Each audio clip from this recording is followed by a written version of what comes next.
2022 मायथाइनि जानुवारि 1 तारिखआवहा रौता भालुकमारि नि गेलेग्रा फोथार फिल्डआवहा फुटबल बादायलायनाय आरो बायदि बायदि रोखोमनि खेलाफोर दङ। नोंथांमोना लास्ट टाइम नायलाङोब्ला मोजां मोजां खेलाफोरखौ नोंथांमोना नुलांबाय थानो मोनगोन। मोजां मोजां खेलाया लास्टथिंसो दोङो। मोजां मोजां खेलाया नोंथांमोना नायलांबाय थादो। नै बिथाङा जाबाय बिन्दास इउटिउब चेनेल दङ। बिथांनिखौ साबस्क्राइब खालामनो हाबा मोजां जायो। बेल आइकनखौ अल खालामना लाबा मोजां जायो। बिन्दास बिजन बिथांनि इउटिउब चेनेलनि मुङा बयबो साबस्क्राइब खालामना हो। बिथाङा मोजां मोजां मोसानायफोरखौ होयो। बिन्दास बिजन बिथाङा आउट गारदों। रेफारिमेना गेजेराव खारबा मोजां जायो।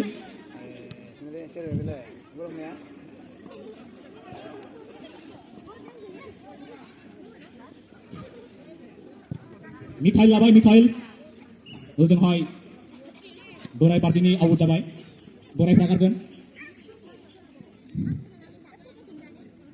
बोराय पार्टिया गोसो होदो जल्दिनो गरसे सोफैनो थाखाय। हेम जाबाय। हेम रेफारिया खारनानै हेमफोरखौ मोजां नायना हो।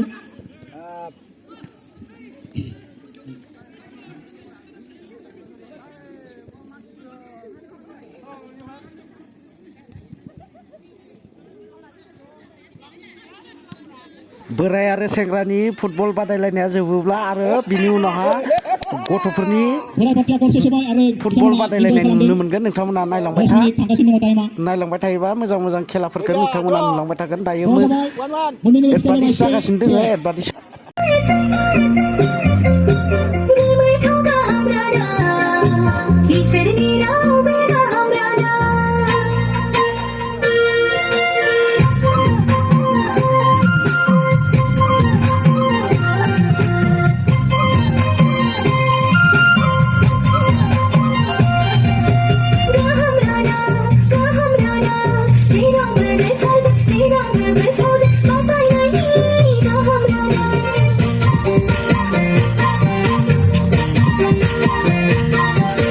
उन्दै उन्दै गथ'फोरनि फुटबल बादायलायनाय नोंथांमोना नायदो।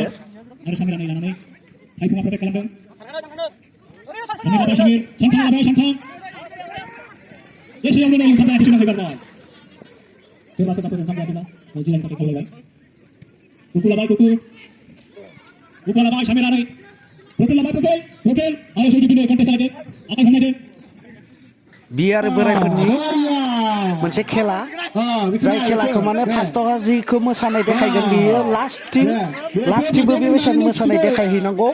आरो गेजेराव जुदि माबा मोनसे मिस्टेक जादोंब्ला बिथांमोना प्राइजखौ मोननो हानाय नङा। बिसोरो जेननाय जागोन आरो ना। लास्टजों फार्स्टजों मिलायनांगोन आरो ना मोसानाया।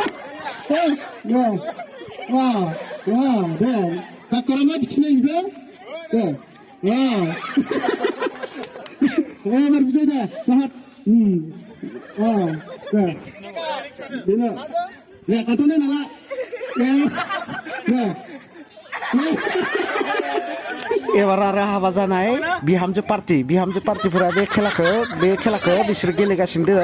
नै नायना लादो। बिसोरनियाबो बेनो फार्स्ट आरो लास्टजों मिलायनांगोन। गेजेराव जुदि बेलेग जालाङोबा बिसोरबो प्राइजखौ मोननाय नङा आरो ना। नोंथांमोना नायलांबाय थायोबानो बुजिगोन आरो ना। जोबोद इन्टारेस्टखा खेलाया, नायनो जोबोद मोजांखा आरो ना। बिसोरनि खेलाखौ नायनानै जोबोद मिनिनोसो ओंखारबाय। आंहासो जोबोद मिनिथावना नुयो आरो ना। जा मिनिथावनाखा आरो ना। नायदो मिनिथावना नुगोना नुवा। बिसोरनि मिनिनाय बिसोरनि एक्टिंफोरखौ नायोब्लानो जि मिनिनो ओंखारखायो आरो ना।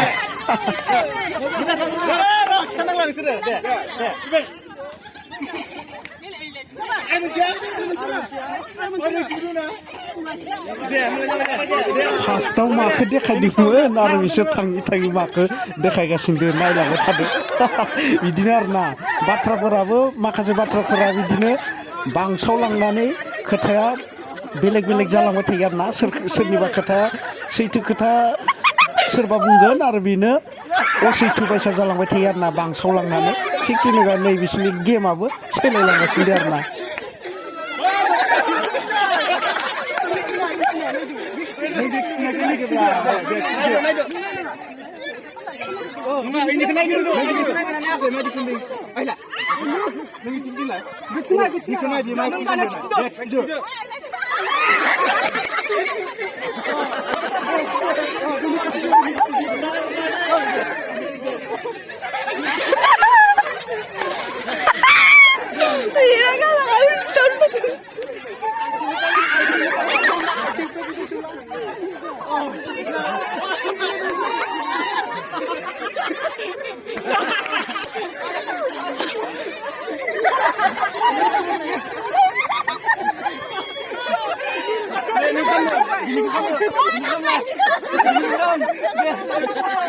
खेलाखौ नायनानै बोरै मोनदो नोंथांमोना कमेन्ट बक्सआव कमेन्ट हरदो आरो नायनानै जुदि मोजां मोनदोंब्ला लाइक खालामदो आरो बे आंनि इउटुब चेनेलाव नोंथांमोना सोरबाफोर गोदानब्ला साबस्क्राइब खालामनानै लादो अल साबस्क्राइब खालामना ला आरोना खाथियाव थानाय बेल आइकनखौ थुनानै होदो जाहाथे आं गोदान गोदान भिडिअ हगारनायफोरखौ नोंथांमोना नुबाय थानो मोनो